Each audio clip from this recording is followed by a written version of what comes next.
Bismillah wa salatu wa salam ala rasulillah, amma ba'd.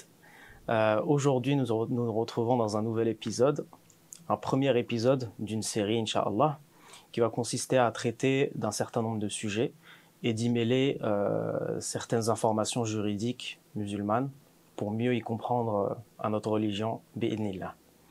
Aujourd'hui, nous allons traiter du sujet qui est la divergence entre les savants. Et pour ce faire, nous avons Cheikh Hamid à nos côtés qui va essayer de nous apporter certaines réponses à nos questionnements. Dans cette période des réseaux sociaux et toutes les informations dont on est bombardé, il arrive souvent qu'on se retrouve confronté à beaucoup d'éléments, beaucoup d'avis différents, des savants différents, et on s'y perd dans tout cet océan de savoir. Alhamdulillah, aujourd'hui, on aura l'occasion de traiter avec Cheikh. Déjà, salam alaikum wa rahmatullah. Alaikum salam wa rahmatullah wa barakatuh. Hayyak Allah, bayyak. Est-ce que tu pourrais nous aider à comprendre les définitions juridiques islamiques de ce qu'on vient de dire, c'est-à-dire la divergence et les savants? Les divergences.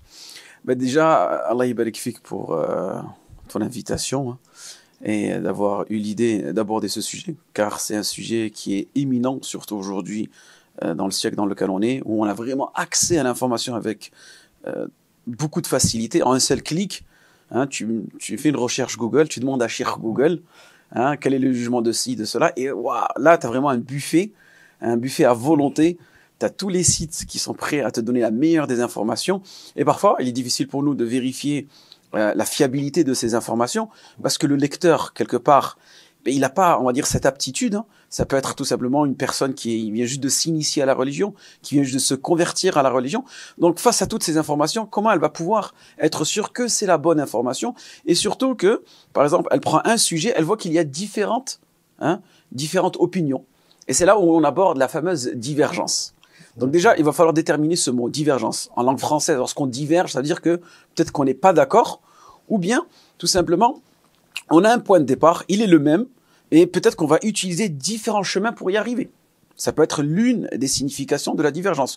Ou, carrément, en réalité, il y a réellement une opposition entre mon opinion et la tienne. Ces personnes-là ont divergé. Et l'inverse, ce serait, elles ont converger, c'est-à-dire elles ont le même avis, le même opinion.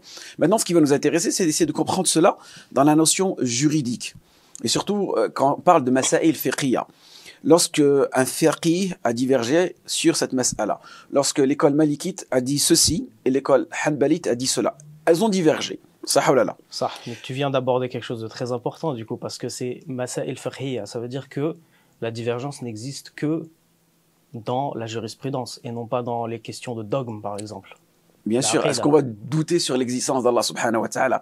Est-ce qu'on va avoir différentes opinions sur l'existence de l'au-delà, le paradis, l'enfer? Toutes ces notions-là, il n'y a aucune divergence au sein des savants de la communauté de Mohammed sallallahu alayhi wa sallam. Donc les divergences, qu'Allah te préserve, elles sont seulement dans les masail al-fiqhiyya. D'accord? Donc dans les ibadat et dans les mu'amalat, et non pas dans al-i'tiqad. Donc ça, faut le prendre en considération. Mais on va y revenir plus tard parce que généralement, certaines personnes ont abordé certains sujets qui sont liés au dogme en pensant qu'il y avait une divergence dans le dogme. Et en réalité, ça pouvait être un ikhtilaf tanawwu'. C'est-à-dire que la divergence à elle-même, elle est juste sur les termes et non pas sur le sens. On va y revenir ça plus tard, Inch'Allah. Mais toujours pour définir la divergence. La divergence, comme je t'ai expliqué tout à l'heure, c'est nous souhaitons atteindre un point A, d'accord? Mais nos chemins ils risquent d'être différents. Très bien, ce qui va être intéressant, c'est d'analyser ce chemin. Ce chemin sera tout simplement une méthodologie, un raisonnement, une argumentation. Est-ce que cette argumentation, est-ce que cette méthodologie, est-ce qu'elle est en conforme avec la sunna du messager sallallahu alayhi wa sallam? Et c'est ce qui va nous intéresser. Ensuite, on a ce qu'on appelle ikhtilaf tadad. C'est-à-dire que la divergence, dans ce cas-là, c'est vraiment aller en opposition. Un qui dit halal, un qui dit haram. Une personne, parmi ces deux, dans ces deux opinions-là, une personne a raison, une personne a tort. Si on revient tout à l'heure à la définition que je t'ai expliquée tout à l'heure, c'est que la divergence, il y a cette divergence-là qui est basée sur at-tanawwu'. At-tanawu', c'est par exemple, dans la salat, tu peux effectuer le tashahhud de différentes manières. Hein? Tu peux faire al-istiftah, le fait d'ouvrir ta prière de différentes façons. Donc le but, c'est tout simplement d'adorer Allah subhanahu wa ta'ala, mais il y a différents chemins d'y accéder à cette mas'ala-là. Et là, il n'y a pas de mal. Et l'un de nos mashayikh nous donnait cet exemple-là. Il nous dit la différence entre khilaf et ikhtilaf. Al-khilaf, généralement, ça a une connotation négative. C'est-à-dire que le khilaf, c'est soit on est sur le haqq, soit on est sur le batil. Alors que al-ikhtilaf, on a le ta, az-ziyadatu fil mabna, ziyadatu fil ma'na. Ikhtilaf, c'est quelque part une divergence qui peut être admise. Donc on voit la différence, divergence admise et divergence non admise. Et je vais donner un exemple. Est-ce que tu veux boire du thé ou est-ce que tu veux boire du café? Le thé et le café, malgré que ce sont des boissons chaudes, c'est deux boissons totalement différentes. Sahalala. Mais si je te dis, est-ce que tu veux boire du thé indien ou du thé marocain? Là, il y a une légère divergence. C'est du thé, sauf que dans le premier thé, on retrouvera du na'na' ou je ne sais pas quoi. Et alors que dans le thé indien, généralement, ils y ajoutent du lait. Donc on verra que le thé à la base, c'est pratiquement le même, mais il y aura une légère divergence dans la façon dont il est fait. Mais on parle toujours de thé. Alors que dans le premier exemple, on parlait de café et de thé, deux boissons totalement différentes. Donc cette mas'ala-là, on peut la retrouver aussi dans les actions juridiques, dans les masail fiqhiyya. Donc voilà, maintenant on a plus ou moins saisi qu'est-ce qu'était la divergence. Parfait. Non. Ensuite, ce qu'il faut comprendre, barakallahu fik, dans la divergence, c'est que les compagnons eux-mêmes ont divergé à l'époque du messager sallallahu alayhi wa sallam. Et que la divergence en elle-même n'est pas un mal absolu. La divergence est un mal absolu parce qu'elle vient nous diviser. Mais la divergence, parfois, est une rahma, comme il est mentionné dans le hadith, même s'il est faible, car tout simplement, elle va nous donner une certaine facilité à effectuer certaines adorations. Par exemple, une personne qui n'a pas le temps de faire al-istiftah ad-du'a, d'accord? Elle peut la délaisser, car c'est tout simplement une recommandation dans ce cas-là. Il n'y a pas de mal. Et on a énormément d'exemples comme cela dans le Coran et dans la Sunna. Non, barakallahu fik, c'était très très clair. On aimerait bien avoir la définition maintenant du deuxième terme du sujet qui est les savants. Donc aujourd'hui, on a énormément de personnes qui se prétendent, qui ne sont pas des savants. Est-ce qu'un savant est un imam? Est-ce qu'un savant peut être autre chose, un moufti? Et quelles sont les catégories de personnes? Parce qu'on répète beaucoup les gens de la masse, les savants, les étudiants en sciences. Est-ce que tu pourrais délimiter un petit peu ces termes-là et nous en apporter plus? On a trois catégories de personnes. On a le suiveur, al-muqallid, celui qui suit. Donc, les fidèles qui viennent nous voir à la mosquée, ils nous posent des questions. J'ai fait ceci, j'ai fait cela, est-ce que ma prière elle est valide? Il m'est arrivé ceci, cela. Cette personne-là, elle n'a aucune science. Ou vraiment, c'est une débutante, ou elle ne maîtrise pas, on va dire, la science du fiqh, ou la science dans la aqida, ou la science du hadith. Donc, elle vient te poser une question. Cette personne-là, tu vas lui répondre. D'accord? Tu vas lui répondre avec un avis juridique qui est déjà préétabli. Donc, nous, la plupart du temps, les prédicateurs, les imams dans les masajids, tout ce que nous faisons, c'est tout simplement, nous donnons un avis qui a déjà été émis par un savant ou dans une école juridique. Donc, on ne fait que reproduire l'effort juridique qui a été effectué par un savant au préalable. Et là, le suiveur, tout simplement, il suit. Il suit et il ne connaît pas la preuve. Il ne connaît pas la méthodologie qui a été utilisée. Il ne connaît pas l'argumentation qui a été utilisée. Donc lui, il est suiveur. Il a l'obligation de suivre, de se soumettre à un avis s'il n'a pas la science. S'il n'a pas la science, bien sûr. D'accord. Donc il se soumet. S'il a la science, lui, il pourra distinguer quel est l'avis le plus fort, quel est l'avis le plus prépondérant. Et dans ce cas-là, sa question, elle sera différente. Il viendra avec une approche différente. Parfait. Donc ça, c'est le suiveur. Et ça, c'est ammatun nas. C'est pour ça qu'on conseille que la personne qui vit, par exemple, dans un pays où le madhab, c'est le madhab malikite ou hanafite, elle suit son madhab. Et elle reste dans la structure, elle reste dans le cadre de ce madhab. Parfait. Ensuite, nous avons ce qu'on appelle talibul ilm, l'étudiant en sciences religieuses. Donc lui, il est différent du suiveur. C'est-à-dire qu'il va étudier les textes. Il va essayer de comprendre les textes. Et il sera dans cette partie, on va dire, théorique, où il va aborder certains livres, essayer de les comprendre. Mais lorsqu'il voudra mettre en pratique certaines on va dire, certaines choses qu'il a étudiées, il devra quand même les faire valider par son professeur, par son shir, par le savant ou par le alim. Donc il aura besoin de valider l'information. Ensuite, on a al-alim. Al-alim qui, lui, connaît les preuves, connaît les méthodologies, maîtrise l'argumentation juridique. Il maîtrise toutes ces notions-là et il est capable d'émettre un avis juridique, tout en restant à l'intérieur de son école. Il arrivera à choisir les différents avis qui sont à l'intérieur de l'école juridique. Est-ce qu'il prendra le asah? Est-ce qu'il prendra al-mashhour? Est-ce qu'il prendra l'avis mu'tabar? Donc il a cette capacité de pouvoir, distinguer les différents avis au sein de la même école. Ensuite, on a un savant qui va être encore plus élevé dans cela. Il a la capacité d'aller analyser les différents avis dans les différentes écoles juridiques, dans les 4 écoles juridiques. Et on a un savant encore beaucoup plus, on va dire, beaucoup plus avancé. Il est capable de lui-même d'extraire les règles sans revenir vers une école juridique. Et on avait l'exemple de Cheikh l'Islam, Ibn Taymiyyah rahmatullah alayh. Et ça, c'est le niveau le plus élevé. C'est le niveau le plus élevé, c'est Mujtahid Mutlaq. Et c'est pour cette raison que l'imam Ibn Taymiyyah rahmatullah alayh a été emprisonné au 8e siècle hijri, car tout simplement, il a osé défier les écoles juridiques durant sa période. Car durant cette période-là, il y avait un certain immobilisme fiqhi. C'est-à-dire que il était difficile pour une personne de sortir de son école juridique, il était difficile d'aller voir d'autres avis dans d'autres écoles juridiques, et c'était dû tout simplement à une période spécifique où les savants, à cette époque-là, pensaient le fait de vraiment mettre des consensus au sein de chaque école, et que chaque école reste dans son consensus, elle ne sort pas de ces fameux ijma'at, mais ça allait éviter que certaines personnes mal intentionnées viennent piocher dans différentes écoles juridiques, ou bien on laisserait les gens parler de Allah et de son messager sans science. Mais en réalité, ça a créé un autre extrême.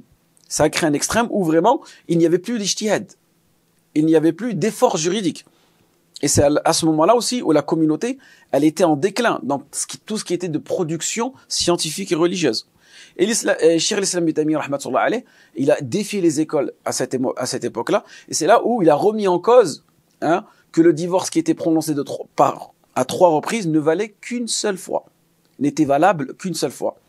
C'est pour cette raison qu'il a été emprisonné à plusieurs reprises. Donc là, on a vu la différence entre le suiveur, le talib al-ilm et le savant. Très bien. Maintenant, aujourd'hui, on a ce qu'on appelle un peu le savant académique. C'est-à-dire que le savant, aujourd'hui, il va rejoindre, par exemple, un comité de savants, une lajna da'ima, un mujamma' fiqhi. Donc, il va avoir un certain titre. Donc, il va être mufti. Peut-être qu'il peut être juge, qadi. Peut-être qu'il peut être bahith, c'est-à-dire rechercheur scientifique. Peut-être qu'il est seulement usuli. Son but, c'est seulement de s'occuper de la partie théorique du fiqh. Il peut aussi avoir un niveau dans lequel il est consultant. D'accord ? Donc on voit que le savant peut avoir différents titres. Ensuite, ce qu'il faut savoir, Allah yabarik fik, c'est que ces savants-là peuvent aussi avoir certaines, on va dire, certains attachements. Est-ce qu'ils sont attachés à un gouverneur? Est-ce qu'ils sont attachés à une entité?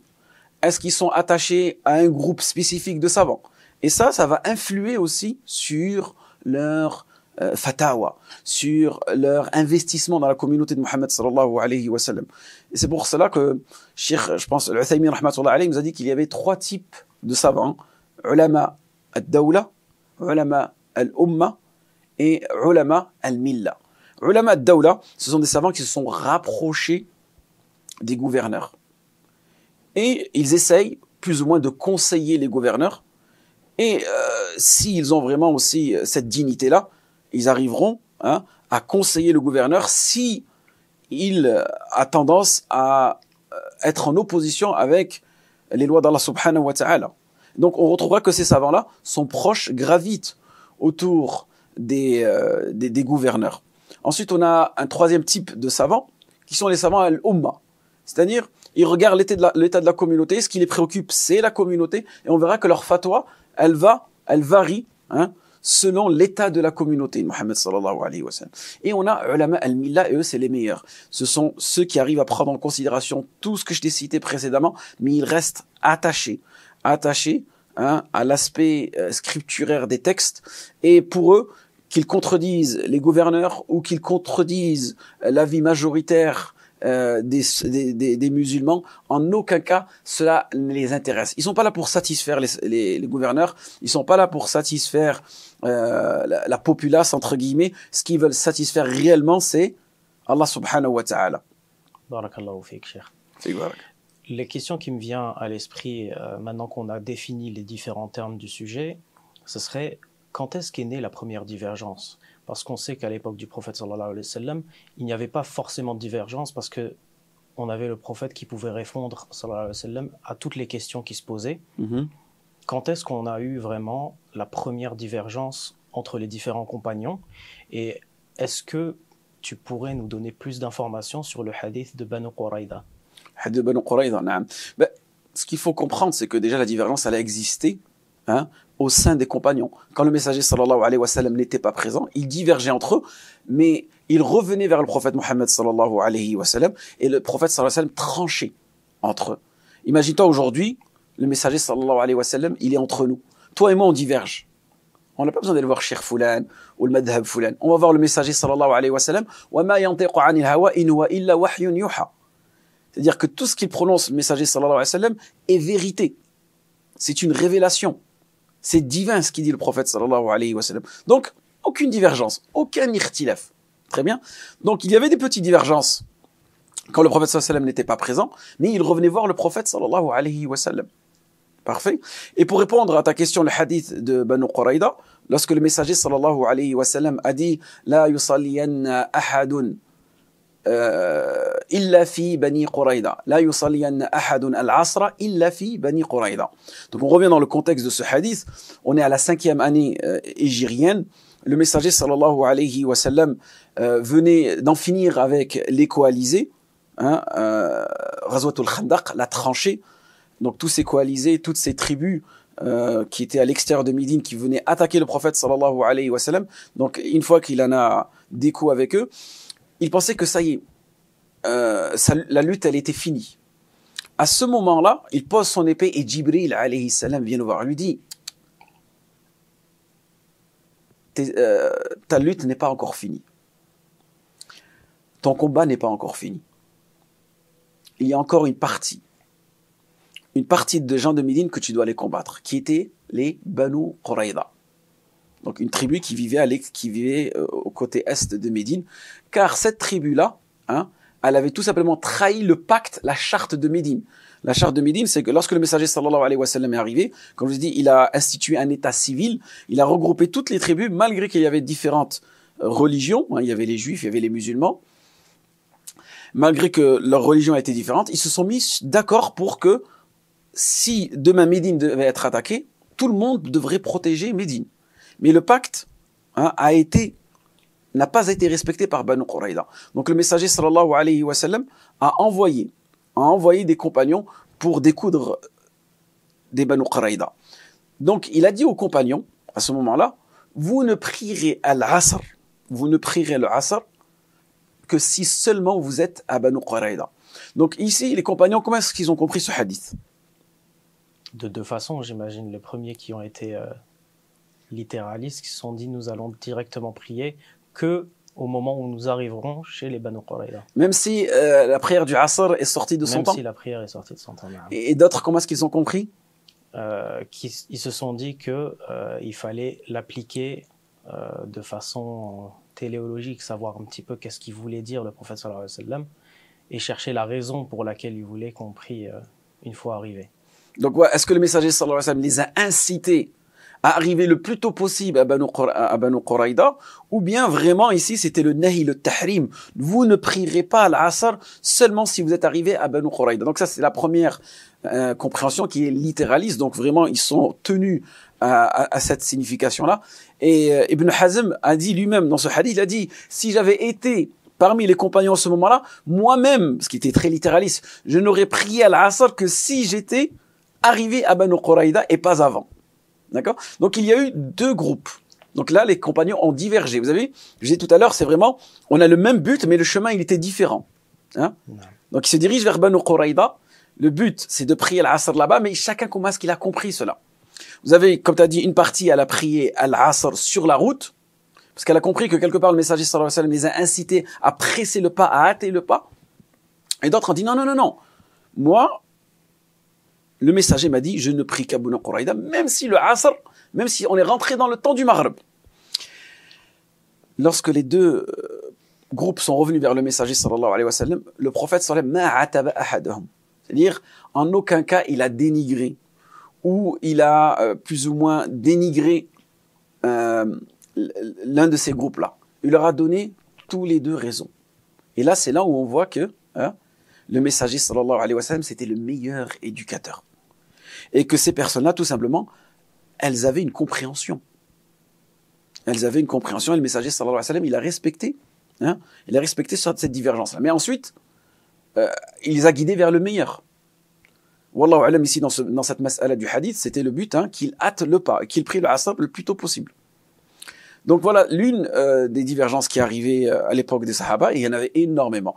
Mais une divergence qui s'est passée juste après le décès du messager sallallahu alayhi wa sallam, quelle est-elle? Al-Khilafa. Non, bien avant. Lorsque le messager sallallahu alayhi wa sallam décède, Omar ibn Khattab radiyallahu anhu prend son épée. Il dit, celui qui dit que Mohammed sallallahu alayhi wa sallam est décédé, je trancherai sa tête. Allahu Akbar. Vous vous rendez compte? Parce que, tout simplement, il n'acceptait pas que le prophète sallallahu alayhi wa sallam était décédé. Donc là, les savants ont les compagnons en ce moment, ils ont divergé. Est-ce que le prophète sallallahu alayhi wa sallam est décédé ou non? Et c'est qui est intervenu? C'est Jibril. Non, Abu Bakr Siddiq. Abu Bakr Siddiq radiyallahu anhu, il intervient à ce moment-là. Et le verset est révélé. وما محمد إلا رسول قد خلت من قبله الرسل أفإن مات أو قتل انقلبتم على أعقابكم ومن ينقلب على عقبيه فلن يضر الله شيئا وسيجزي الله الشاكرين. Donc Mohammed sallallahu alayhi wa sallam n'est qu'un être humain, n'est qu'un prophète, n'est qu'un messager. Il décédera comme toute personne. Et c'est là où Abu Bakr radiyallahu anhu, il a été as-Siddiq, le véridique, et à ce moment-là, Omar ibn Khattab radiyallahu anhu a posé son épée au sol. Et donc, la divergence, elle continue. Parce qu'une fois que le messager sallallahu alayhi wa sallam, il est décédé, où est-ce qu'on va l'enterrer? Où est-ce qu'on va l'inhumer? Ils ont divergé, ils ne savaient pas. Et c'est à ce moment-là que Abu Bakr Siddiq radiyallahu anhu se rappelle d'une parole du messager sallallahu alayhi wa sallam, que les prophètes, lorsqu'ils sont décédés, on doit les enterrer à l'endroit où ils sont. À l'endroit où ils sont. Vous voyez?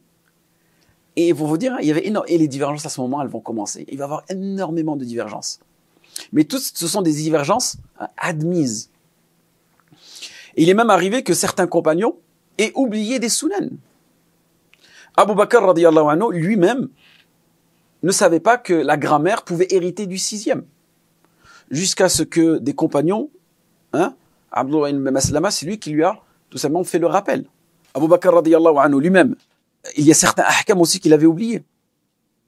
Omar ibn Khattab radiyallahu anhu lui-même aussi. Lorsque la question a été posée à Abu Moussa al-Ash'ari. Donc Abu Moussa al-Ash'ari radiyallahu anhu, il va visiter Omar ibn Khattab radiyallahu anhu. Et il toque à sa porte 3 fois. Première fois, Omar ne répond pas. Deuxième fois, il ne répond pas. La 3e fois, il ne répond pas. Étant donné qu'il ne répond pas, il retourne vers les Ansar, les gens de Médine. Et à ce moment-là, il y a Abu Saïd al-Khudri. Il lui dit, qu'est-ce qui se passe? Raconte-moi. Je suis allé voir Omar al-Khattab, j'ai toqué 3 fois à sa porte, et en aucun cas, il m'a ouvert. Et donc, ils sont allés voir Omar al-Khattab, ils lui ont dit, Abu Moussa al-Ash'ari est venu te visiter, tu ne lui as pas ouvert la porte? Mais il dit, mais pourquoi? Il avait qu'à rentrer. Il dit, mais tu ne connais pas cette sunna? Tu ne connais pas cette bienséance qui est le fait que si une personne toque, si tu ne lui as pas dit de rentrer, elle toque une 2e fois, une 3e fois, elle peut repartir? Il dit non, je la connais pas. Et c'est qui ça? C'est Omar ibn Khattab radiyallahu anhu. Donc, ça c'est un compagnon. Il a vécu à l'époque du prophète sallallahu alayhi wa sallam et il a oublié ce hukm-là. Pareil, avec Ammar, le messager sallallahu alayhi wa sallam leur avait enseigné une sunna, qui était que si tu étais en état de impureté majeure et que tu ne trouves pas d'eau, qu'est-ce que tu fais? Tayammum. Tu fais le tayammum. Et Ammar radiyallahu anhu, il dit à Omar ibn Khattab, il lui dit, tu te souviens quand je me vautrais au sol comme un animal, hein, parce que j'avais pas trouvé d'eau? Et Omar ibn Khattab radiyallahu anhu, il dit non, je m'en souviens pas. Il dit mais si, souviens-toi. Souviens-toi, si on ne trouve pas d'eau, tu peux faire tu peux faire ton tayammum. Et Omar ibn Khattab radiyallahu anhu, lui, il voyait que si une personne elle était en état d'impureté majeure, elle ne priera que lorsqu'elle aura eu accès à l'eau. Et Ammar est venu avec cette information-là, et ensuite Omar ibn Khattab radiyallahu anhu lui-même il a accepté. De même, Omar ibn Khattab radiyallahu anhu, lorsque Omar ibn Khattab radiyallahu anhu a voulu limiter la dot, le mahar, il a voulu limiter. C'est-à-dire, vous ne donnerez pas plus que ce que le prophète sallallahu alayhi wa sallam a donné à ses épouses ou à ce que ses filles ont reçu. À ce moment-là, il y a qui l'interpelle? Une femme. Une femme, elle interpelle, hein. Et il dit, Ya Omar, tu veux limiter ce qu'Allah subhanahu wa ta'ala n'a jamais limité, hein? Et Omar ibn Khattab, qu'est-ce qu'il avait oublié? Il avait oublié une parole d'Allah subhanahu wa ta'ala. وَإِنْ أَرَدْتُمْ اسْتِبْدَالَ زَوْجًا غَيْرَ زَوْجٍ فَآتَيْتُهُمُّنَّ إِحْدَاهُنَّ قِنْطَارًا فَلَا تَأْخُذُوا مِنْهُ شَيْئًا. Et c'est ce qu'elle dit, cette femme-là. Donc ça, c'est une femme qui fait le rappel à qui? Au compagnon. À Omar ibn Khattab radiyallahu anhu. Elle lui fait le rappel. Et à ce moment-là, il se souvient de ce verset. Et qintaran, qui traduit en langue française, c'est peu importe le montant que vous avez donné à vos épouses. Donc, il n'y avait pas à limiter le mahar. Et on a énormément de situations dans lesquelles les compagnons eux-mêmes avaient oublié certaines sunnas, avaient oublié certaines paroles. Par exemple, Aïcha radiyallahu anha, Omar ibn Khattab radiyallahu et Ibn Omar radiyallahu, ils interdisaient aux pèlerins de se parfumer avant d'effectuer le hajj, avant de rentrer en ihram. Ils étaient catégoriques là-dessus. C'est ça que Aïcha radiyallahu anha dit, non, moi-même, j'ai parfumé le prophète sallallahu alayhi wa sallam. Et pareil, lorsqu'il avait fini son premier tahlil, c'est-à-dire qu'une fois qu'il fallait faire son tawaf, tu pouvais te parfumer à ce moment-là. Et Omar et son fils, ils voyaient l'interdiction totale de cela. Donc, une fois qu'Aïcha radiyallahu anha, elle a rapporté le hadith, hein, Omar ibn Khattab radiyallahu anhu, il a dû se soumettre à cela. Et énormément de sunan. Pareil, Omar ibn Khattab radiyallahu anhu, il voyait le fait que la jizya, la capitation, elle ne soit pas donnée aux Zoroastriens, qu'elle était spécifique aux gens du livre. Hein? Donc les Majous. Et là, Abdurrahman ibn Auf, il est venu, il lui a dit non. Le messager sallallahu alayhi wa sallam a dit, hein, que la capitation, elle disait, elle doit être prise aussi des Zoroastriens. Énormément de situations dans lesquelles, je t'ai cité précédemment, hein, les compagnons avaient plus ou moins oublié. Jazakallahu khair, Cheikh. Tu as mentionné un peu plus tôt qu'il y avait une divergence admise et une autre qui est rejetée.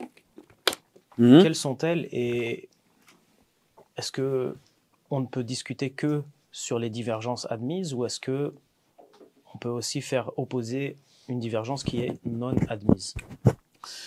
Je pense que c'est Suyuti rahmatullah alayh qui reprend souvent ce vers-là et ils disent que ce vers il a été attribué à l'un de ses mashayikh dans lequel il dit laysa kullu khilafan jaa mu'tabara illa khilafu lahu hadhun min an-nazar.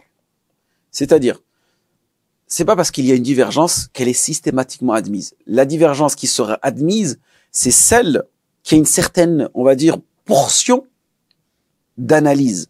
C'est-à-dire que cette divergence-là, elle peut être analysée à travers le Coran et la Sunna, et qu'il y aura des preuves qui viendront, c'est-à-dire qu'il y aura des preuves qui viendront appuyer que cette divergence-là, elle est bien admise. Et ce que je t'avais cité tout à l'heure, on a énormément de divergences dans la façon de prier, et toutes celles-là, elles sont admises, walillahi alhamd. Pourquoi? Parce qu'elles ont un nasib min an-nazar, c'est-à-dire que elles ont une preuve qui vient appuyer cela. Mais par exemple, une personne, elle va te dire aujourd'hui, j'ai un mariage dans quelques jours, et voilà, dans ma famille, culturellement, ben, l'homme il doit porter une bague en or le jour du mariage. D'accord? Et cette personne-là va te dire, tu vas dire, mais c'est haram dans la religion. Non, non, il y a divergence, il y a ikhtilaf là-dessus. Alors qu'on a un hadith qui est clair, qui est explicite. Le messager sallallahu alayhi wa sallam nous a dit 2 choses sont permises hein, aux femmes de ma communauté, qui est l'or et le harir qui est la soie. D'accord? Et ces 2 choses-là, elles sont interdites au mâle de ma communauté. Donc le hadith, il est sahih, il est clair. Donc dans ce cas-là, ce n'est pas une divergence admise. Si la divergence, elle contredit une parole coranique ou prophétique ou le consensus des savants, en aucun cas cette divergence-là elle peut être prise en considération. Parfait? Par exemple, une divergence admise, le fait que la femme, est-ce qu'elle doit payer la zakat sur l'or qu'elle possède? Là, ce qu'on appelle un khilaf qawi. On a un khilaf qawi, un khilaf da'if. Le khilaf qawi, il est pris en considération parce qu'on a différentes sources juridiques qui viennent appuyer le fait que la zakat, certains savants nous disent, la femme qui possède de l'or, elle doit payer la zakat dessus. D'autres, elles disent non, elle doit pas payer la zakat dessus. Et ils ont divergé sur est-ce que cet or qu'elle possède, est-ce qu'elle a l'intention de le vendre ou est-ce qu'elle a l'intention de l'utiliser? Et là, le khilaf, il est qawi. D'accord? Donc, on a khilaf qawi, qui est la divergence admise, khilaf da'if, qui est la divergence non admise. D'accord, jazakallahu khair. Et du coup, dans une divergence qui est admise, lorsqu'on a 2 savants qui vont diverger sur un point où les 2 avis ne peuvent pas être justes à la fois, les 2 sont récompensés ou est-ce qu'il y en a un qui va être blâmé pour s'être trompé? Auprès d'Allah, comment se passe la récompense à ce niveau-là? Le savant, si il est compétent, d'accord? Si le savant, il est compétent, il est mujtahid, et il a fait un effort d'interprétation, Allah subhanahu wa ta'ala ne le blâmera pas. S'il s'est trompé, il ne sera pas châtié. Et s'il a eu raison, hein, il sera récompensé. Mais maintenant, toi, tu vas avoir 2 savants. Un, il te dit oui, un, il te dit non.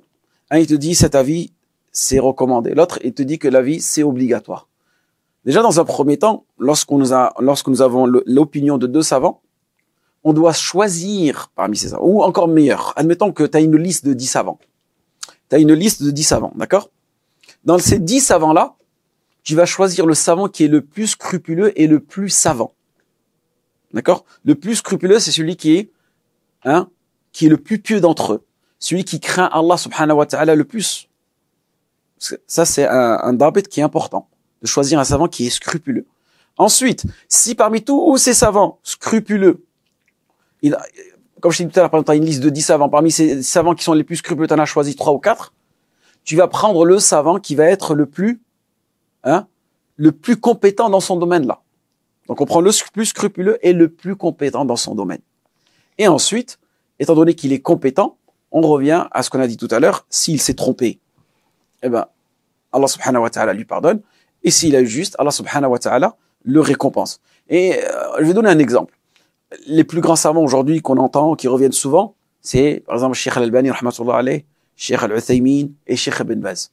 D'accord? Ces 3 savants, ce sont des savants scrupuleux qui craignent Allah subhanahu wa ta'ala, qui sont sur la sunna et qui sont compétents. Mais par exemple, dans la aqida, généralement, c'est ce que disent les tullab al-ilm et les mashayikh qui ont étudié avec ces savants-là. Quand on a une question dans la aqida, on va plus se poser la question à Cheikh Ibn Baz, rahmatullah alayh. Quand on a une question dans le fiqh, on va plus se poser une question à Cheikh Uthaymin.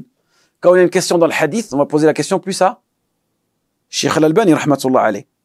Tu vois? Donc, en réalité, le savant, c'est celui qui maîtrise le domaine qu'il a le plus étudié.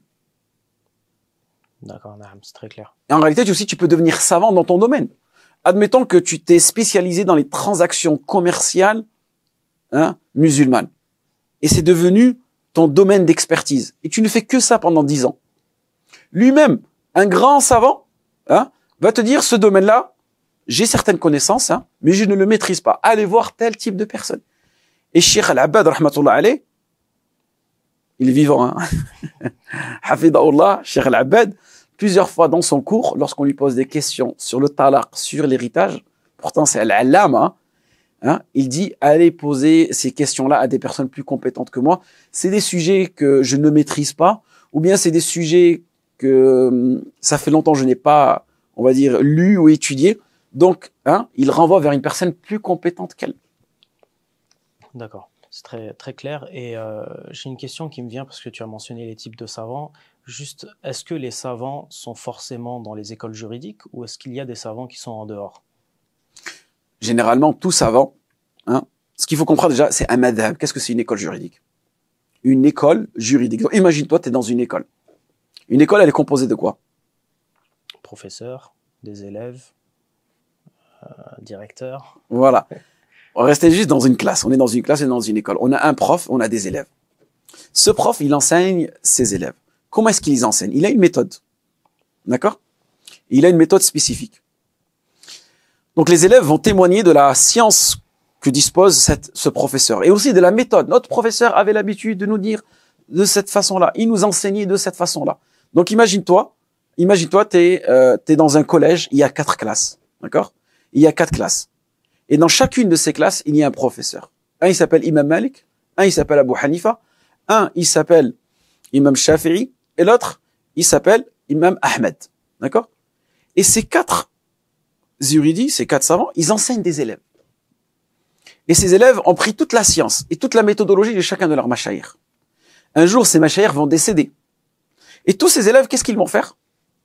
De chaque classe différente, ils vont regrouper toutes les informations et toute la science qu'avaient l'habitude de propager leurs professeurs. Et cette science-là, ensuite, ils vont en faire des ouvrages. Ensuite, ils vont la codifier. Et à la fin, qu'est-ce qu'ils se disent? Ils se disent, mais pourquoi pas, pourquoi pas publier cette science-là?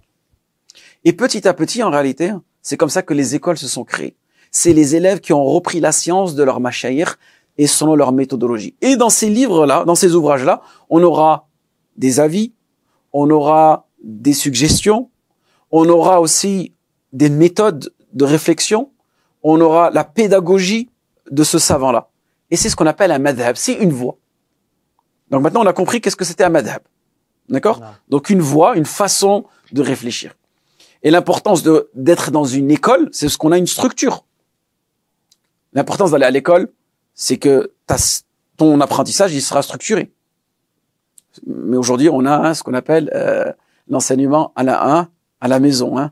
Les gens privilégient ça aujourd'hui. Mais imagine-toi, tu vas à l'école, tu sais à quelle heure est-ce que tu vas finir, quand est-ce que tu vas débuter, quel est le cursus, les matières que tu vas enseigner, et tu as un certain suivi, et tu vas apprendre à lire, à écrire, à compter, à calculer, ainsi de suite. D'accord? Mais c'est l'importance aussi pour le musulman qui débute sa religion, c'est de rentrer dans une école juridique, ne pas s'enfermer dans une école juridique, rentrer dans cette école-là pour comprendre les fondements de cette école, les méthodologies qui sont utilisées dans cette école, les informations qui sont fournies dans cette école. Donc, il aura des fondements de cette école-là et il aura ce qu'on appelle les furu', c'est-à-dire toutes les masaïl subsidiaires, c'est-à-dire tout ce qui sera secondaire. Et en ayant regroupé cela, les fondements et les furu', tout simplement, maintenant, il arrive à plus ou moins réfléchir de façon juridique. Il arrive à avoir une réflexion juridique. Parce qu'au sein de cette école-là, il a bénéficié de toutes ces informations. Et il a eu une certaine éducation juridique. Ensuite, une fois qu'il est dans cette école-là, et qu'il a un certain niveau, d'accord, il peut lui, maintenant, essayer d'analyser certains textes, et de faire certains efforts, d'accord, tout en restant au sein de cette école-là, et tout en consultant son cheikh ou son professeur. D'accord? S'il a maîtrisé cette école-là, maintenant il a maîtrisé l'école malikite, et il connaît les différentes tabaqas des malikiyas, les différents avis des malikiyas, et quel est l'avis le plus authentique chez les malikites, à ce moment-là, lui-même, son professeur, va lui proposer, maintenant, on va étudier al-fiqh al-muqaran, c'est-à-dire la différence qu'il existe dans les autres écoles juridiques. Parce qu'il a déjà maîtrisé la divergence qui existe à l'intérieur de son école. Et tout cela au fil des années, au fil du temps, ça c'est pas une question d'1 an ou 2 ans, c'est des décades, 10, 15, 20 ans, Petit à petit, lui, il va s'épanouir spirituellement, juridiquement, et son cheikh lui-même va le conseiller. Maintenant, on va voir la différence entre l'école malikite et l'école hanbalite dans les adorations. Maintenant, nous allons étudier, maintenant que nous avons maîtrisé les fondements de l'école malikite, on va étudier les fondements de l'école hanbalite. Et on va faire la différence. On va essayer de comprendre les méthodes d'argumentation, comment est-ce qu'ils approchent les différentes sources de l'eau. Pourquoi chez nous, par exemple dans l'école malikite, on met en avant les actions des gens de Médine, Amal Ahlul Madina, et pourquoi par exemple dans l'école de l'imam Ahmed, ils prennent en considération les avis, ils prennent en considération les œuvres des gens de Médine seulement si elles ont été mises en avant avant la mort de Uthman radiyallahu anhu, mais après la mort de Uthman radiyallahu anhu, on ne prend plus en considération les œuvres de Médine. Tout ça, il va lui enseigner. D'accord? Donc une fois qu'il a maîtrisé toutes ces écoles-là, il est devenu un talib al-mutamakkin. C'est ensuite son shir qui va lui dire, est-ce que maintenant tu es prêt pour enseigner? Tu es prêt pour juger entre les gens? Ou est-ce que tu es prêt pour écrire des ouvrages juridiques? Ou est-ce que tu es prêt pour donner une fatwa? Tu vois? Donc une fois qu'il arrive à ce niveau-là, c'est lui le savant. D'accord? Mais il y a vraiment un long processus. Non. Et juste pour continuer, tfaddal. Non, vas-y, parce que j'avais oublié la question que tu avais posée. Juste pour continuer la comparaison avec l'école, aujourd'hui l'école en France, le fait d'être scolarisé, c'est obligatoire. Est-ce que c'est aussi la même chose pour le madhab? Est-ce qu'on est obligé de suivre un madhab? Pas mal la comparaison. Est-ce qu'on est obligé de suivre un madhab? Obligé, non. Manzalallahu biha min sultan. Nous, on est obligé de suivre le messager sallallahu alayhi wa sallam. Si on parle d'obligation divine, si on parle d'obligation divine, en aucun cas nous sommes obligés de suivre une école juridique. D'accord? Après, faut être nuancé.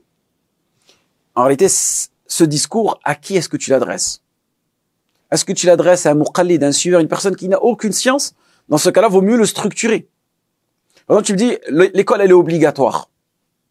Très bien. Mais aujourd'hui, on a différentes façons aujourd'hui de s'instruire, à travers le e-learning, l'école à la maison. Donc, en réalité, est-ce que l'école, elle est obligatoire de façon absolue? Non. Il y a certaines nuances, qui peuvent être prises en considération. Donc, une personne qui est suiveur, on lui dit, tu restes dans cette école-là. Mais aujourd'hui, il y a un truc que les gens ne comprennent pas. C'est que tu suis une école juridique.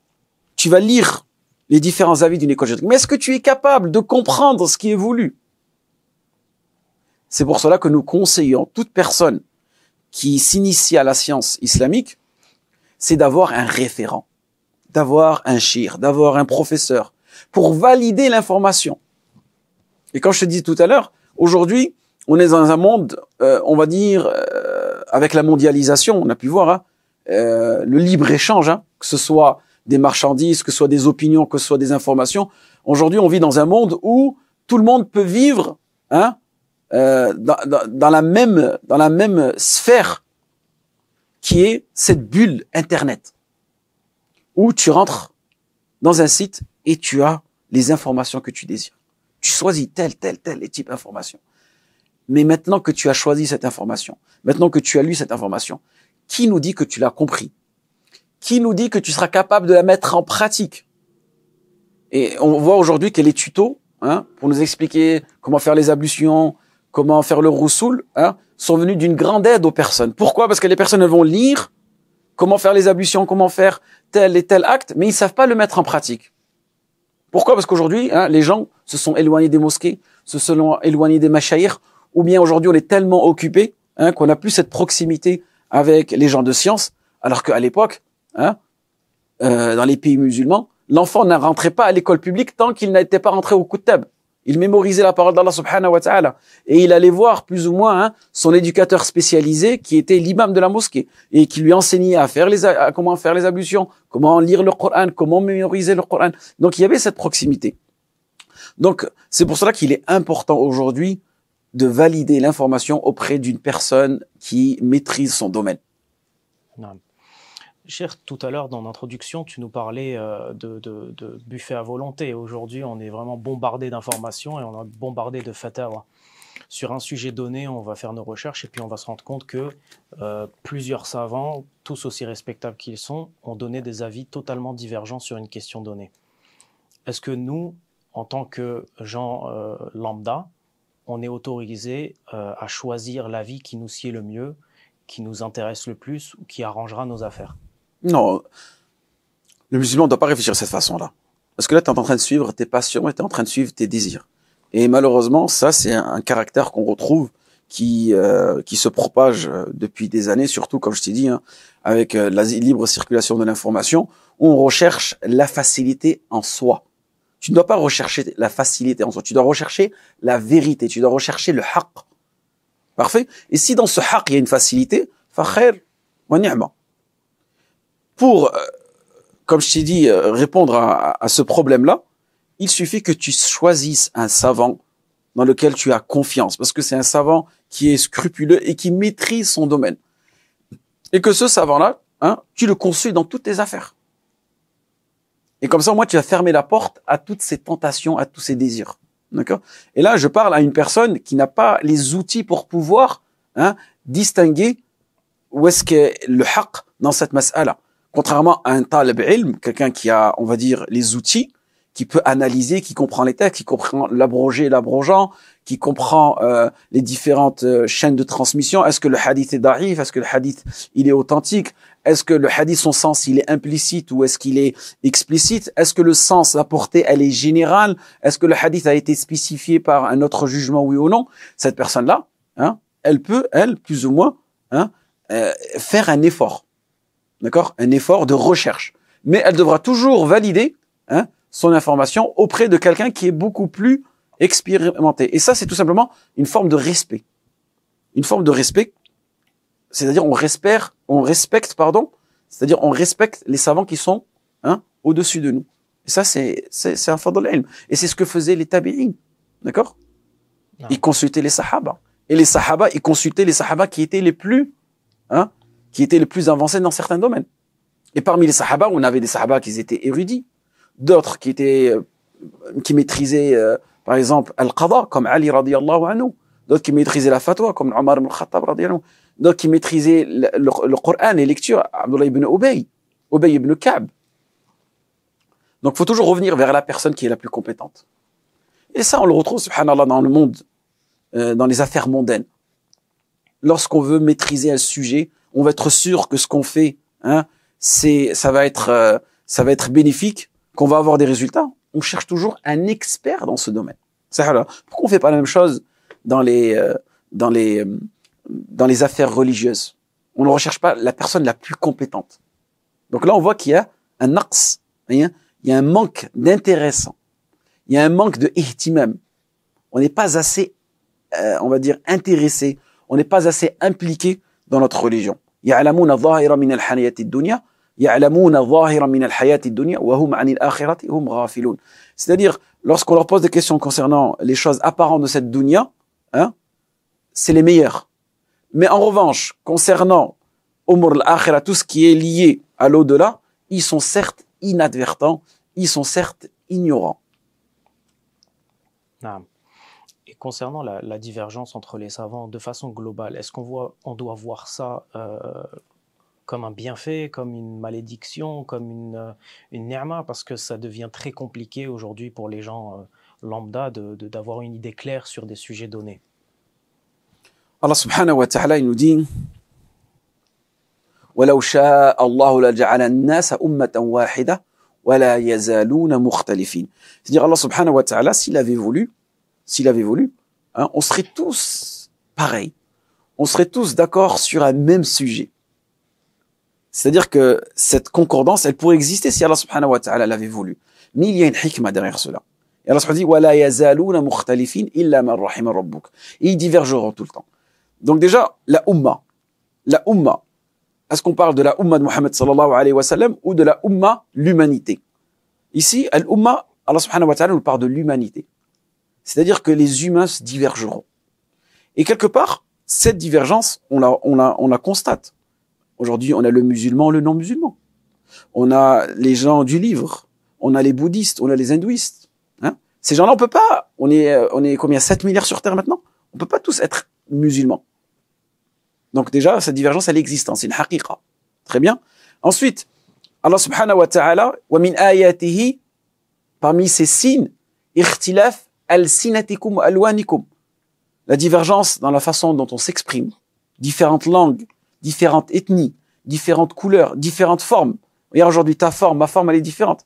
Imagine-toi si on avait la même forme, la même couleur de peau, la même couleur de cheveux, on pourrait pas nous différencier. D'accord? Donc, on voit qu'il y a une hikmah derrière tout cela. Parfait? Ensuite aussi, c'est une forme d'épreuve. Allah subhanahu wa ta'ala, il veut nous tester, il veut nous éprouver. Qui d'entre nous suivra ses passions et qui d'entre nous suivra la vérité? Donc, tu vois, déjà, il y a une hikmah derrière cela. Parfait? Ensuite, comme je t'ai mentionné précédemment, il y a une divergence qui est une forme de miséricorde. C'est ce que je t'avais mentionné précédemment. Ikhtilaf at-tanawwu'. Hein? Et il y a une ikhtilaf qui, elle, en réalité, c'est un char. Et là, si on peut utiliser le terme khilaf et non pas ikhtilaf, sachant qu'il y a des savants qui nous disent ikhtilaf, khilaf, c'est la même signification, mais le khilaf en lui-même, khilaf, hein, est un char. C'est-à-dire que on est carrément à l'opposé. Ikhtilaf tadad. Un, il dit haram, un, il dit halal. Ça cause vraiment de l'animosité au sein des musulmans. Et c'est cette divergence-là, hein, qui n'est pas admise et qui porte atteinte à la communauté de Mohammed sallallahu alayhi wa sallam. Pourquoi cette divergence-là n'est pas admise? Car tout simplement, elle est en contradiction avec la parole d'Allah subhanahu wa ta'ala et la parole du messager sallallahu alayhi wa sallam. Tout simplement. C'est juste ça la raison. Donc tout le temps, lorsqu'on a une parole, il faut tout simplement la confronter au Coran et à la Sunna et voir si elle est en conformité ou pas. Si elle n'est pas en conformité, on n'a pas à la prendre en considération. On doit la délaisser. D'accord? Non, très clair. Le prophète sallallahu alayhi wa sallam nous a mis en garde contre l'une des épreuves qui allait toucher la communauté et sur laquelle il avait une très grande peur, qui étaient les savants égareurs. Déjà, rien que l'appellation savant égareur, c'est un paroxysme. Hein. Exactement. Comment est-ce qu'on peut être savant et en même temps égaré? Et comment est-ce que les gens lambda peuvent retrouver les savants qui sont sur la bonne voie et les savants égareurs? Aujourd'hui, tu peux rencontrer des personnes qui maîtrisent des sujets juridiques. D'accord? Elles maîtrisent. Donc, elles ont la science. Parfait? Mais elles n'ont pas de scrupules. Elles ne craignent pas Allah subhanahu wa ta'ala. C'est pour cette raison que je t'avais dit précédemment, hein, il est important de choisir un savant scrupuleux. Ensuite, aujourd'hui, le terme savant égareur, imam égareur, il a été banalisé. C'est devenu un fourre-tout. On n'est pas d'accord avec lui, c'est un savant égareur, c'est un imam égareur. Il faut tout simplement revenir dans ces sujets-là aux gens de science qui vont nous dire, est-ce que cette personne-là, à la base, est-ce que c'est un savant? Si elle n'est pas savante, si elle n'est pas érudite, si elle ne maîtrise pas la science, c'est dire que quelque part, hein, elle s'est égarée elle-même en ayant pris cette position-là et elle va égarer d'autres personnes. Et elle devra rendre des comptes auprès d'Allah subhanahu wa ta'ala. Donc c'est at-ta'addi ala al-ilm. C'est le fait de prétendre la science. C'est le fait de prétendre l'érudition. Et le fait qu'elle ait prétendu quelque chose qu'elle ne possède pas, faqidu shay la yu'ti. C'est-à-dire, si tu ne maîtrises pas, si tu ne possèdes pas cette chose-là, quelque part, à un moment, tu comprendras que hein, tu es tout simplement dans l'erreur. Et en ayant été dans l'erreur, tu seras tout simplement une cause de l'égarement des gens. Non, c'est très clair, barakallahu fik. Juste si on pouvait prendre une partie du livre de Cheikh al-Islam ibn Taymiyyah dans lequel il nous donne les 3 principales raisons à la divergence des savants. Il donne en premier lieu le fait que les savants ont divergé sur le fait de savoir si le hadith, en l'occurrence, remontait vraiment au prophète sallallahu alayhi wa sallam. Le livre d'Ibn Taymiyyah rahmatullah Raf'ul Malam an a'immatil a'lam. Exactement. Donc quelque part dans ce hadith, dans ce livre, Ibn Taymiyyah rahmatullah alayh, il nous donne les excuses des savants. Ça c'est important. Aujourd'hui, nous, on ne donne une excuse à personne. On n'est pas assez nuancé. C'est soit noir, soit blanc. Alors que là, dans ce livre, si tu as l'occasion de lire, tu verras que Ibn Taymiyyah rahmatullah alayh, hein, il t'ouvre les yeux sur les raisons des divergences qui ont pu exister entre les savants. Il nous dit qu'il y a 3 raisons principales. La première raison principale, c'est que le hadith, hein, le récit prophétique ne lui est pas parvenu. Parce que nous, on idéalise aujourd'hui. On a tous les hadiths, on a toutes les encyclopédies, on a tous les recueils de hadiths qui sont devant nous. Mais l'imam Malik rahmatullah alayh, ou l'imam Abu Hanifa lui-même, il y avait certains récits qui ne lui étaient pas parvenus. Parce qu'il y avait certains compagnons qui avaient quitté Médine. Donc le hadith, s'il ne lui est pas parvenu, il est excusable. S'il ne connaît pas le jugement de cette mas'ala-là, s'il est ignorant sur cette mas'ala-là, il est excusable, oui ou non? Non. Il est excusable. Donc, on peut dire tout simplement l'imam Malik rahmatullahi ou Abu Hanifa s'est trompé. D'accord? Mais on dit pas que il s'est égaré. On dit il s'est trompé. Très bien. Pourquoi est-ce qu'il s'est trompé? Parce que tout simplement, lorsqu'on va analyser le texte, on va découvrir que ce hadith-là ne lui était pas parvenu. Ou bien que l'imam Malik rahmatullahi alayhi, lorsqu'un hadith lui était transmis et que le hadith il était ahad, c'est-à-dire sa chaîne de transmission, elle était singulière, c'est-à-dire que dans la chaîne de transmission, il n'y avait à chaque fois qu'un rapporteur. Il ne prenait pas ce hadith-là en considération et il donnait la priorité aux œuvres des gens de Médine. Donc on voit quelque part, que quelque part, on peut l'excuser et qu'il a plus ou moins justifié la raison pour laquelle il n'a pas pris en considération ce hadith. Et non pas, il a refusé le hadith comme certaines personnes peuvent penser, qu'il a refusé le hadith parce qu'il venait du prophète sallallahu alayhi wa sallam. Oh, comment est-ce que c'est le hadith du Messie sallam? Et il le refuse. Non, c'est qu'il y avait des raisons. D'accord? Donc le hadith ne lui est pas parvenu. Deuxième raison, le hadith en lui-même n'est pas assez explicite. Donc on peut avoir un hadith qui est authentique, sarih, mais il est ghayru sarih. Donc le hadith, il est explicite. Pardon, le hadith, il est authentique, mais il n'est pas assez explicite pour le prendre en considération, pour pouvoir argumenter telle et telle mas'ala. Très bien. Ensuite, le hadith, il peut être explicite, d'accord? Le hadith peut être explicite, il est clair, mais sa chaîne de transmission, elle est faible. On ne le prend pas en considération. Parfait. Et la troisième raison qui peut être le fait que tout simplement, le savant détermine que ce hadith a été abrogé. C'est-à-dire que ce hadith, il était existant, oui, d'accord, mais il y a un hadith qui est venu l'abroger, donc je ne le prends pas en considération. Comme la mas'ala, le fait de faire ses ablutions après avoir mangé la viande de chameau. D'accord? On avait un hadith du messager sallallahu alayhi wa sallam qui était général, que toute personne qui mange de la viande, d'accord, qui a été cuisinée, qu'il devra tout simplement faire ses ablutions. Ensuite, ce hadith a été abrogé. Donc, dans l'école d'Imam Malik rahmatullah, il ne prend pas en considération le fait que le chameau, le fait que la viande de chameau, on doit faire ses ablutions après. Parce qu'ils te disent que ce hadith-là, il est venu et il a abrogé le hadith de la viande du chameau. Alors que, par exemple, dans l'école d'Imam Ahmed, rahmatullah alayhi, il dit non. Ce hadith, il est venu bien plus tard. Et il n'a pas été abrogé. Donc, ils ont divergé sur quand est-ce que ce hadith a été institué. Donc, là, on voit que, il y a une divergence entre eux. Donc, ils ont pu donner un avis basé sur un hadith alors qu'il y a eu un autre hadith qui est venu l'abroger par la suite. Naam. Et pour rebondir sur ce qu'on avait mentionné précédemment, est-ce qu'il y a une divergence dans la croyance? Est-ce qu'il y a une divergence dans l'i'tiqad? Comme on a mentionné précédemment, il n'y a pas de divergence dans l'i'tiqad. Parce que la croyance, il n'y en a qu'une seule chez les musulmans. Mais par exemple, il y a des personnes qui te disent, mais les compagnons, ils n'ont pas divergé sur le fait, lorsque le messager sallallahu alayhi wa sallam a effectué l'ascension, al-Isra wa al-Mi'raj. Les compagnons, ils ont divergé, est-ce que le messager sallallahu alayhi wa sallam, il a vu son Seigneur? Et ça fait partie de Mour al-I'tiqad. D'accord? Ça fait partie de l'aspect dogmatique.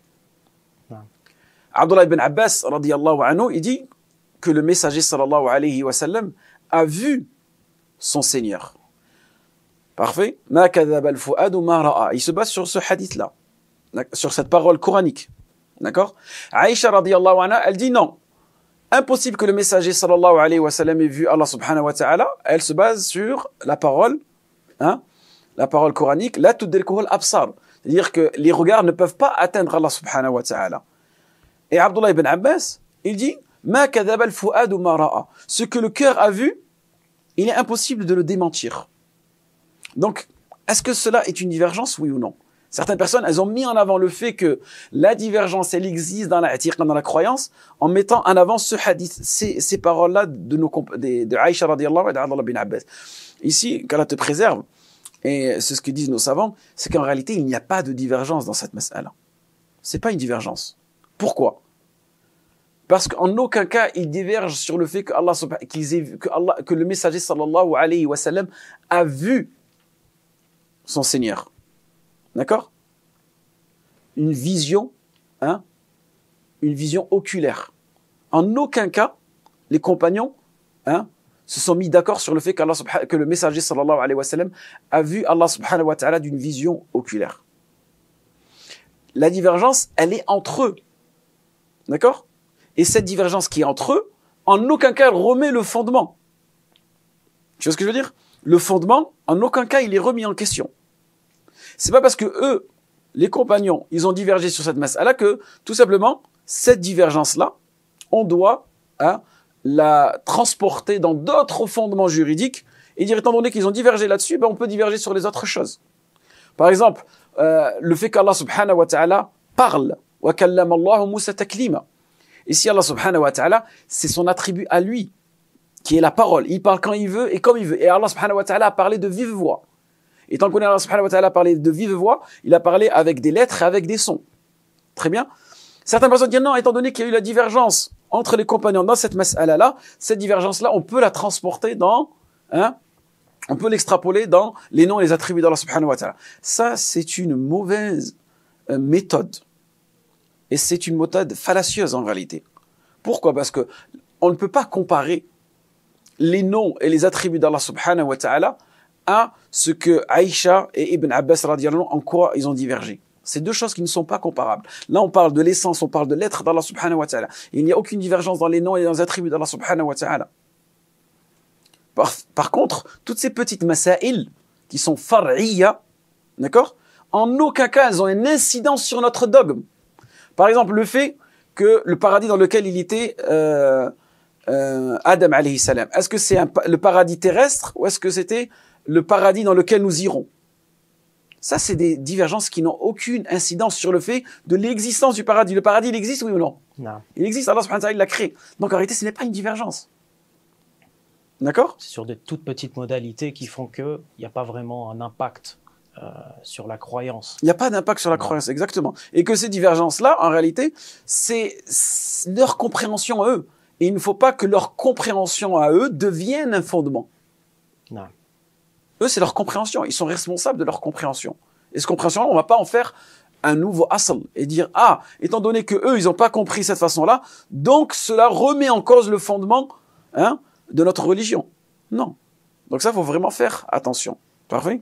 Non, cher. Et une dernière question qui me vient à l'esprit, c'est quand on a un avis d'un savant, est-ce que si ce savant est basé sur le Coran et la Sunna et qu'on le suit, est-ce qu'on risque, nous, quelque chose en suivant son avis d'un point de vue responsabilité, ou est-ce qu'on est couvert, entre guillemets, parce qu'on a remis notre jugement à un savant? Allah subhanahu wa ta'ala connaît ton intention à ce moment-là. Lorsque tu t'es dirigé vers ce savant, si vraiment tu étais une personne sincère et que tu t'es dit ce savant-là, il est scrupuleux, c'est un savant qui craint Allah subhanahu wa ta'ala et sa science elle est basée sur qala Allah qala ar-rasul sallallahu alayhi wa sallam. Dans ce cas-là, Rabbana la tu'akhidna in nasina wa akhta'na. Oh Allah, ne nous en veux pas si nous sommes trompés ou si nous avons oublié quelque chose. Donc là, peut-être tu te seras trompé, tu t'es trompé en choisissant ce savant-là. Parce que tu découvriras que peut-être ce savant-là n'était pas en conformité avec la parole du prophète sallallahu alayhi wa sallam. Mais ton intention à ce moment-là, elle était saine. Mais c'est là où on invite les fidèles à renouveler leur intention, à renouveler leurs efforts dans la recherche religieuse. Et qu'ils doivent évoluer. Et qu'ils doivent toujours chercher le meilleur de ce que nos savants nous enseignent. Mais tu dis, mais moi, j'ai pas les outils. J'ai pas les outils. Et celui qui craint Allah subhanahu wa ta'ala lui donnera une issue. D'accord? Innama yakhsha Allah min ibadihi al-ulama. D'accord? Ceux qui craignent Allah subhanahu wa ta'ala, ce sont les savants. Donc on voit ici la crainte. Donc la crainte, si elle est existante chez le savant et elle est existante chez le fidèle, tout simplement, ils seront dirigés vers le murad, c'est-à-dire vers ce qui est voulu, c'est la satisfaction d'Allah subhanahu wa ta'ala. Non. Une dernière question, cher, par rapport aux avis qu'on a, et si on rejoint une école juridique, qu'on a un shir, est-ce qu'on doit porter les idées de ce shir, de cette école, quoi qu'il arrive, être derrière comme une équipe de foot, on la supporte inconditionnellement, ou est-ce qu'on doit être tolérant envers les autres avis et à plus forte raison envers les autres écoles? Ce que tu viens de mentionner, ça peut être une forme de fanatisme. Hein? Si je suis avec mon shir, je défends mon shir. Hein? Tu défends pas ton shir, tu défends pas ton école. Tu défends quoi? Le haqq. Tu défends la vérité. Tu défends la parole d'Allah et la parole du messager sallallahu alayhi wa sallam. Si c'est cela,